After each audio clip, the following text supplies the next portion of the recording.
தந்தை மைந்தன் தூயாவின் திருப்பெயரினாலே ஆமென். மீண்டுமாக இந்த காணொளி காட்சியின் வழியாக ஆண்டவரை ஆராதிக்கும்படியாக ஆண்டவர் கொடுத்த நன்மைகளுக்காக நாம் ஆண்டவருக்கு நன்றி செலுத்துவோம், ஜெபம் செய்வோம். எங்களை நேசிக்கிறீங்களா நல்ல கடவுளே, நாங்கள் துதிக்கிறோம், நாங்கள் உங்களுக்கு நன்றி செலுத்துகிறோம் சாமி. இம்மட்டுமாக உடைய அளவில்லாத கிருபைகளை ஆட்கொண்டு எல்லா விதமான நன்மைகளால் நிரப்பி வந்தது நாங்களுக்கு நன்றி செலுத்துகிறோம் சாமி. அன்றைய இந்த அளவிலும் ஆலயத்துக்கு சென்று வழிபட முடியாமல் உள்ள குமரர்களில் நாங்கள் இருக்கிறோம். எங்கள் ஆர்டரை எங்களை தயவாய் பொருட்படுத்திக் கொள்ளுங்க. நாங்கள் தனித்தனியே பிரிந்திருந்தாலும் இந்த காணொலி காட்சியின் மூலமாக ஒன்றிணைந்து நாங்கள் ஆராதிக்கிறோம். எங்களை தயவாய் பொருட்படுத்தி வழி நடத்தும் இறைமைந்தன் இயேசு கிறிஸ்துவை வேண்டுகிறோம் எங்களோட நல்ல கடவுளே, ஆமென்.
ஆண்டவரை தொழுவோம்.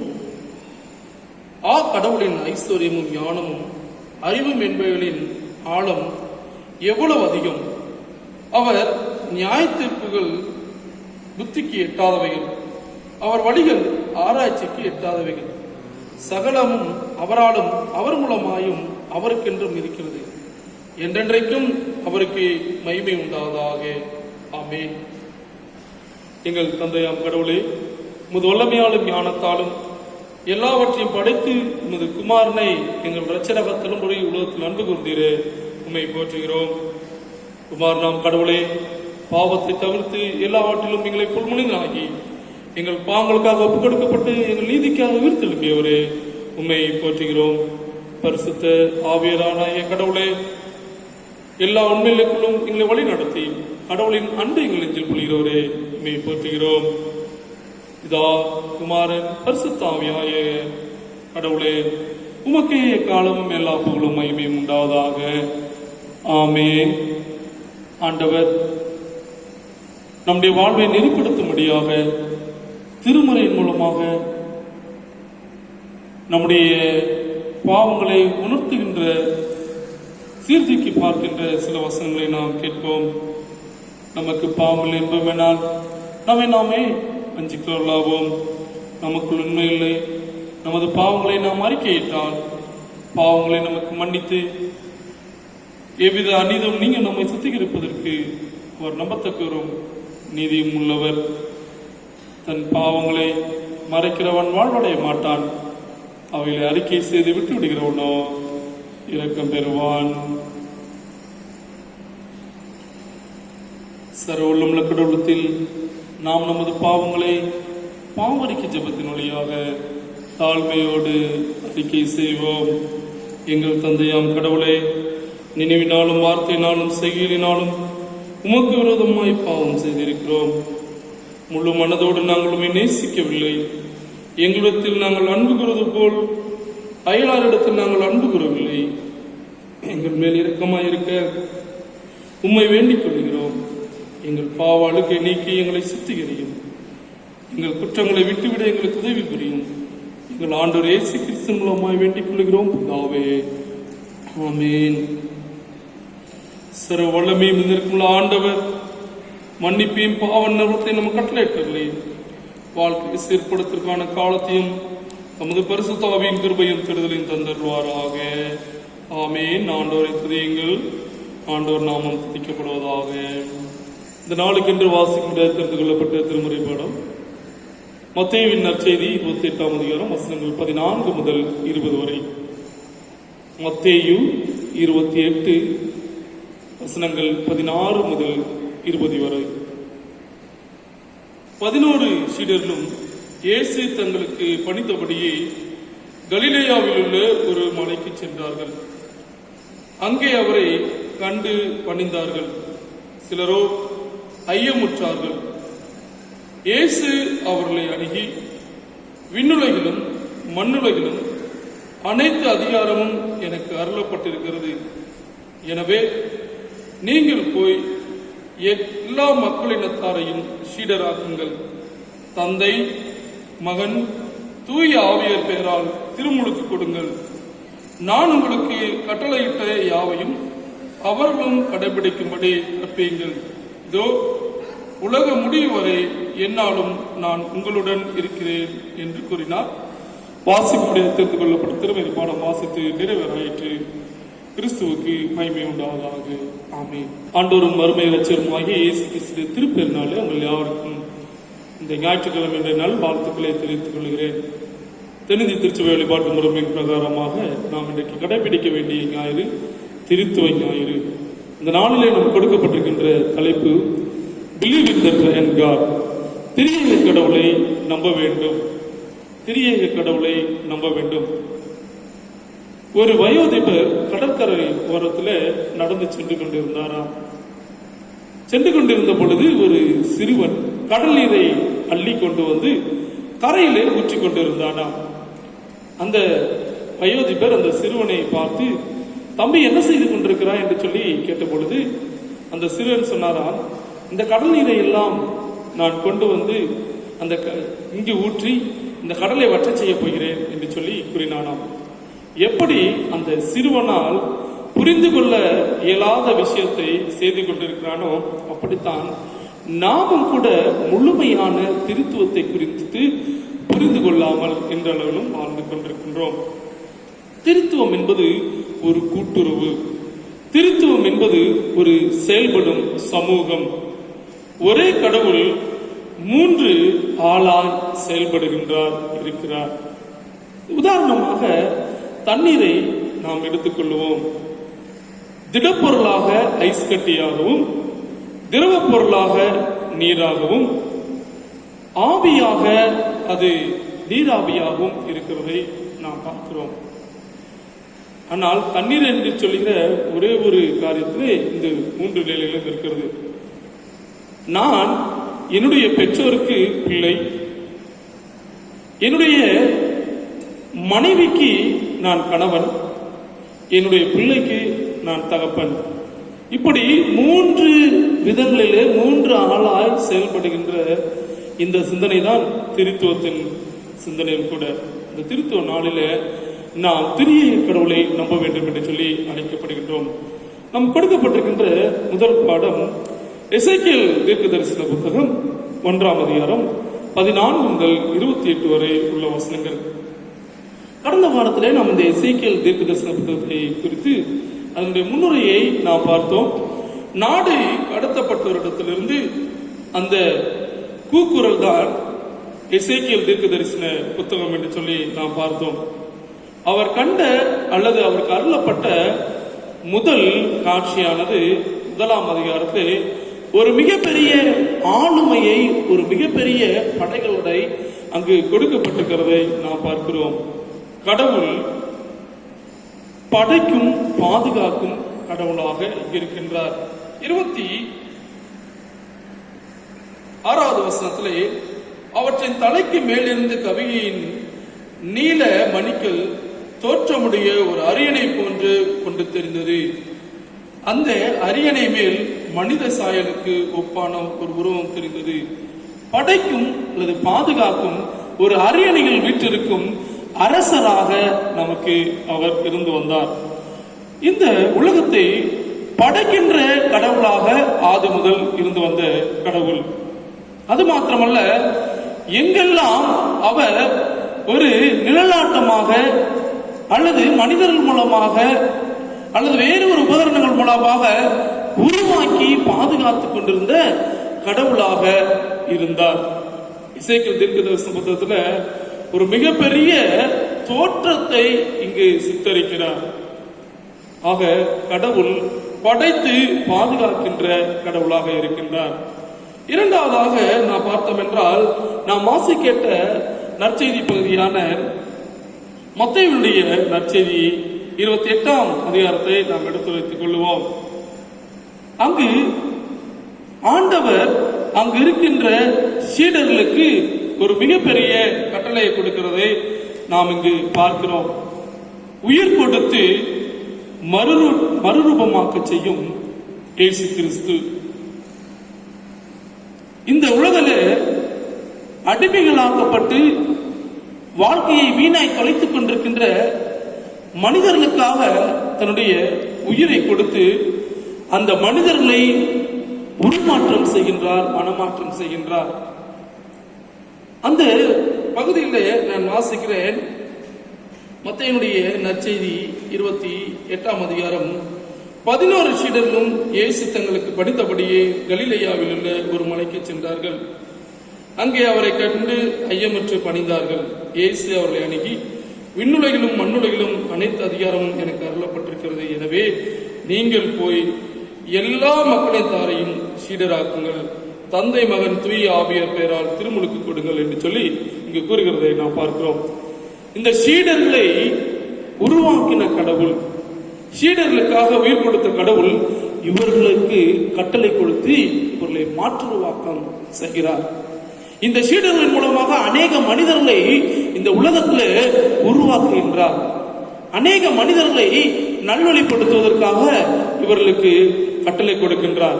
எப்படி இயேசு கிறிஸ்து தன்னுடைய உயிரை தியாகம் செய்து அந்த காட்சியை சீடர்களுக்கு கொடுத்து அவர்களை மனமாற்றம் அடைய செய்து உயிர்த்தெழுதல் மூலமாக மீண்டுமாக அவருடைய திருப்பணியை தொடர செய்தார்களோ, அதே பணியை இங்கு இயேசு கிறிஸ்து தம்முடைய சீடர்களுக்கும் அதை தொடர செய்யும்படியாகத்தான் இந்த பெரிய கட்டளையை கொடுக்கின்றார். முதலாவதாக படைத்து பாதுகாத்து பராமரிக்கின்ற கடவுள். இரண்டாவதாக உயிரை கொடுத்து மாற்றுருவாக்கம் செய்கின்ற கடவுள். மூன்றாவதாக நாம் பார்த்தோம் என்றால் 2 கொரிந்தியர் 13ஆம் அதிகாரம் 11 முதல் 14 வரை உள்ள வசனங்களை நாம் வாசிப்போம் என்றால், நெறிப்படுத்தி வழிநடத்துகின்ற கடவுள். நெறிப்படுத்தி வழிநடத்துகின்ற கடவுள். நான் வாசிக்கிறேன். 2 கொரிந்தியர் 13ஆம் அதிகாரம் 11வது வசனம். சகோதர சகோதரிகளே, இறுதியாக நான் உங்களுக்கு சொல்வது, மகிழ்ச்சியாயிருங்கள், உங்கள் நடத்தையை சீர்படுத்துங்கள், என் அறிவுரைக்கு செவிசாயுங்கள், மன ஒற்றுமை கொண்டிருங்கள், அமைதியுடன் வாழுங்கள். அப்பொழுது அன்பும் அமைதியும் அளிக்கும் கடவுள் உங்களோடு இருப்பார். படைத்து பாதுகாத்த கடவுள் மனிதன் விழுந்த பொழுது அவனுக்கு உயிரை கொடுத்து அவன் மூலமாக இந்த உலகத்திலே ஒரு மிகப்பெரிய மாற்றத்தை செய்ய விரும்பின கடவுள் இங்கு மனிதனுடைய வாழ்வை நெறிப்படுத்துகின்ற கடவுளாக தூய ஆவியராக செயல்படுகின்றார். வாழ்க்கையை சீர்படுத்துங்கள் என்று சொல்லி அழகாக கூறுகிறார்.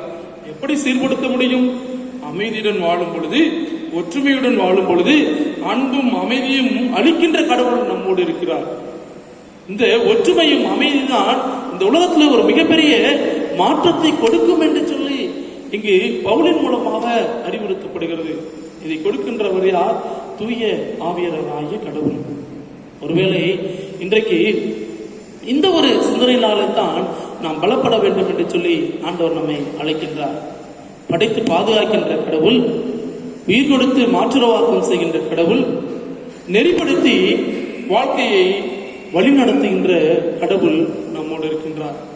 ஆக இந்த கடவுளை நாம் நம்ப வேண்டும். இந்த கடவுளை நாம் விடாமல் பற்றிக்கொள்ள வேண்டும்.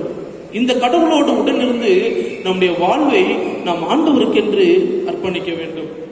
அதனால அப்படிப்பட்ட அர்ப்பணிப்பு நம்முடைய வாழ்வில் ஒரு மிகப்பெரிய மாற்றத்தை கொடுக்கும். அந்த சிந்தனைகளுக்குள்ள நாம் தொடர்ந்து கடந்து செல்வதற்கு ஆண்டவர் நமக்கு பேருதவி செய்வாராக. ஆமென். நாம் அனைவரும் இணைந்து அப்போஸ்தலருடைய விசுவாச பிரமாணத்தை அறிக்கை செய்வோம். வானத்தையும் பூமியை படைத்து சர்வ பிதாவாகிய கடவுளை விசுவாசிக்கிறேன். அவருடைய ஒரே குமாரனாகிய நம்முடைய நாதர் இயேசு கிறிஸ்துவை விசுவாசிக்கிறேன். அவர் பரிசுத்த ஆவியினாலே கன்னிமரியாத்தில் உட்பத்திருந்தார். பொந்திய பிலாத்தின் காலத்தில் பாடுபட்டு சிறையில் அறைந்து மரித்து அடக்கம் பண்ணப்பட்டு பாதாளத்தில் இறங்கினார். 3ஆம் நாள் மருத்துவத்திலிருந்து இறங்கினார். பரமண்டலத்துக்கு ஏறி சர்வ வல்லமையுள்ள பிதாவாகிய கடவுளுடைய வலது பாசத்தை விட்டிருக்கிறார். அவ்விடத்திலிருந்து எல்லோரையும் எத்தரும் ஏந்தி பெறுவார். பரிசுத்த ஆவியை விசுவாசிக்கிறேன். பொதுவாக இருக்க பரிசுத்தையும் பரிசுத்தவான்களுடைய ஐக்கியமும் பாவ மன்னிப்பும் சரீர உயிர்த்தெழுதலும் நித்திய ஜீவனும் என்று விசுவாசிக்கிறேன். ஆமென்.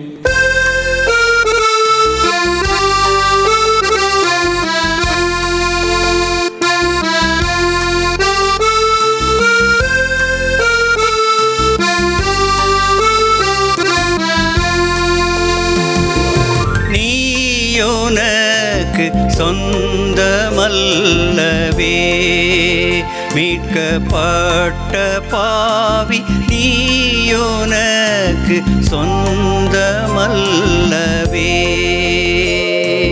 நீயோனக்கு சொந்தமல்லவே.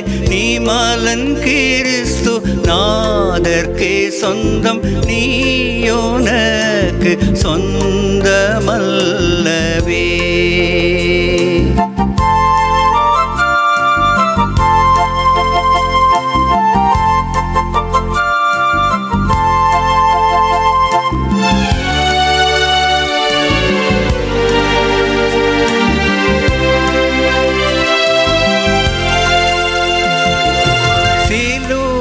மரத்தில் தொங்கி மரித்தாரே, திருரத்தம் ரத்தம் திருவிழாவில் வடியுது பாரே. வலிய பரிசத்தால் கொண்டாரே, வான மகிமை உனக்கிவாரே. நீயோனக்கு சொந்தமல்லவே.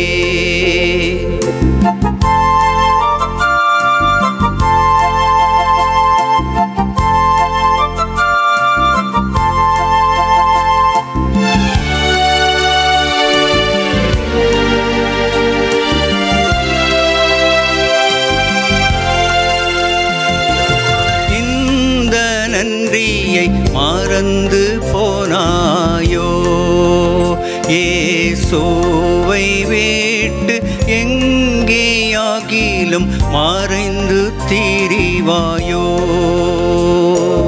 சந்ததமுனதிதயம் காயமும் சாமி கிறிஸ்தினுடையதல்லவோ, நீயோனக்கு சொந்தமல்லவே.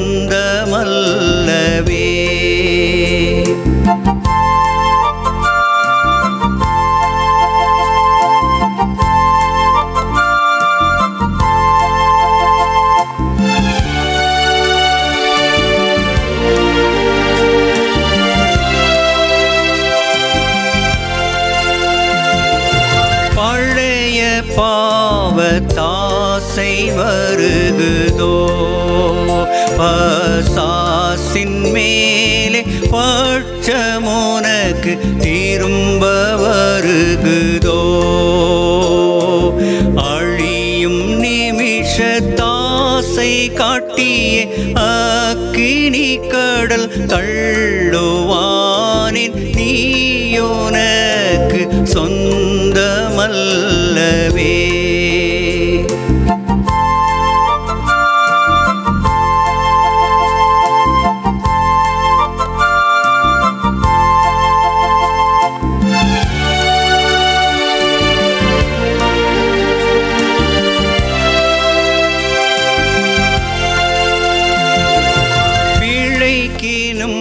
அவர்க்கே பிழைப்பாயே. உலகை விட்டு பிரியினும் அவர்க்கே மறிப்பாயே. உழைத்தும் மரித்தும் உயிர்த்த நாதரின் உயர் பதவியில் என்றும் நீலைப்பாய். நீயோனக்கு சொந்தமல்லவே. மீட்கப்பட்ட பாவி நீயோனக்கு சொந்தமல்லவே. ஜெபம் செய்வோம். ஆண்டவர் நமக்கு கற்பித்த ஜெபத்தை எடுப்போம். பரமண்டலங்களில் இருக்கிற எங்கள் பிதாவே, உம்முடைய நாமம் பரிசுத்தப்படுவதாக, உம்முடைய ராஜ்யம் வருவதாக, உம்முடைய சித்தம் பரமண்டலத்தை செய்யப்படுவதோடு பூமியிலும் செய்யப்படுவதாக. அன்றுள்ள ஆகாரங்களுக்கு இன்று தாரும். எங்களுக்கு இருந்தமாய் குற்றம் செயலுக்கு நாங்கள் மன்னிக்கிறது போல எங்கள் குற்றங்கள் எங்களுக்கு மன்னியும். எங்களை சோதனைக்குள் பிரவேசிக்கப்படாமல் தீமையை ரசித்துக் கொள்ளும். ராஜ்யம் வல்லமையும் நிற்கவில்லை. ஆமேன். தொடர்ந்து நாம் ஜெபம் செய்வோம். எங்களை நேசிக்கிற நல்ல கடவுளே, நாங்கள் உம்மை துதிக்கிறோம், நாங்கள் நன்றி செலுத்துகிறோம். சாமி, மீண்டுமாக ஆண்டவரே, இந்த நாளிலே நாங்கள் உம்மை தொழுது கொள்ளும்படியாக நீர் எங்களுக்கு கிருபை கொடுத்து நன்றி செலுத்துகிறோம். சாமி, பெரிய கடவுளே, நாங்கள் முழுமையாக நாங்கள் உம்மை நம்புகிற சிந்தனைகளை எங்கள் ஆண்டவர் எங்களுக்கு கொடுக்க வேண்டுமே நாங்கள் கொண்டாடுகிறோம். அது நிமித்தமாக தொடர்ந்து நம் உண்மையிலே நிலைத்திருந்து வாழ எங்கள் ஆண்டவர் புரிய வேண்டுமே ஜெபிக்கிறோம். சாமி, மீண்டுமாக இன்றைக்கு உலகை அச்சரித்து வாட்டி வதைத்துக் கொண்டிருக்கின்ற கொரோனா தொற்று நோயினுடைய அதிவேக தாக்கத்திற்காக நாங்கள் ஜெபிக்கிறோம். எங்களுக்கு தெரியவில்லை, நாங்கள் என்ன செய்வோம் என்று சொல்லி மருத்துவர்களாலும் போதுமான அன்றைய மருந்துகளை கண்டுபிடிக்க இயலவில்லை. அரசுகளும் தக்க நடவடிக்கைகளை எடுக்க முடியாமல் எல்லோரும் மிகுந்த அன்றைய கஷ்டத்திற்குள்ளே இருக்கிறோம். நாங்கள் என்ன செய்வோம் என்று சொல்லி எங்களுக்கு தெரியவில்லை. ஆகவே நாங்கள் உம்மிடத்திலே எங்களை தாழ்த்துகிறோம். மனுகுலத்தை மீட்ட எங்கள் கடவுள், மனுகுலத்தை உருவாக்கி பாதுகாத்த எங்கள் கடவுள் தாமே இந்த தொற்று வியாதியிலிருந்து முழு விடுதலை கொடுக்க வேண்டுமே நாங்கள் ஜெபிக்கிறோம். சாமி, அன்றைய உண்மை என்று எங்களுக்கு வேறு உதவி செய்வார் யாரும் இல்லை. உண்மை என்று எங்களுக்கு காப்பாற்றுவாரும் யாரும் இல்லை. சாமி, தயவாய் எங்களுக்கு மனமிறங்க எங்களை இந்த கொடூர வியாதியிலிருந்து எங்களை மீட்டெடுக்க வேண்டுமே ஜெபிக்கிறோம். சாமி, குழந்தைகளை தாழ்த்துகிறோம், உடைய கரங்களில் அர்ப்பணிக்கிறோம். இந்த தொற்று வியாதியினுடைய தடுப்பு பணியில் ஈடுபட்டுக் கொண்டிருக்கின்ற மருத்துவர்களுக்காக, செவிலியர்களுக்காக, தூய்மை பணியாளர்களுக்காக, அன்றைய தன்னார்வ அமைப்புகளுக்காக, காவல்துறை நண்பர்களுக்காக, இன்னும் பாதுகாப்பு பணியில் ஈடுபட்டுக் கொண்டிருக்கின்ற ஒவ்வொரு துறையினர்களுக்காக நாங்கள் ஜெபிக்கிறோம். எல்லாருக்கும் ஏற்ற பாதுகாப்பை உறுதித்தன்மை எங்கள் ஆண்டவரை கொடுக்க வேண்டும் நாங்கள் ஜெபிக்கிறோம்.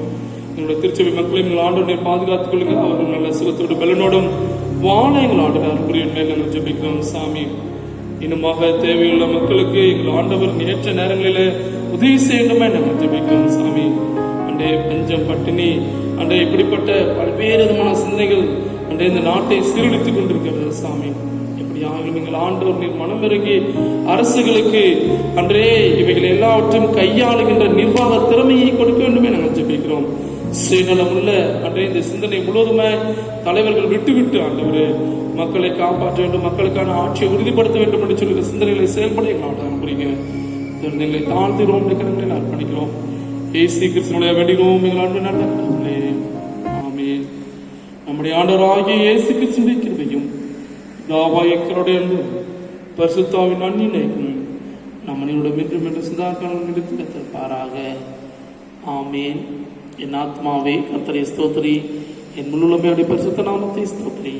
என் ஆத்மாவே கர்த்தரை ஸ்தோத்திரி, அவர் செய்த சகல உபகாரங்களை மறவாதே. ஆமென். What a friend we have in Jesus, all our sins and griefs to bear. What a privilege to carry everything to God in prayer. Oh, what peace we often forfeit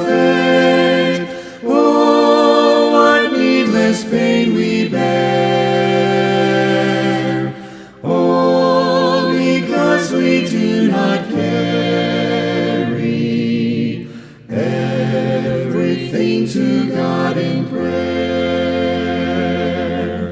Have we trials and temptations? Is there trouble anywhere? We should never be discouraged. Take it to the Lord in prayer.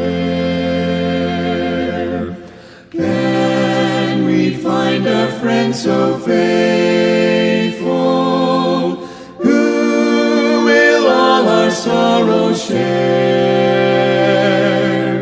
Jesus knows our every weakness. Take it to the Lord in prayer. Are we weak and heavy laden, cumbered with a load of care? Precious Savior, still our refuge. Take it to the Lord in prayer. Do thy friends despise, forsake thee? Take it to the Lord in prayer. In his arms he'll take and shield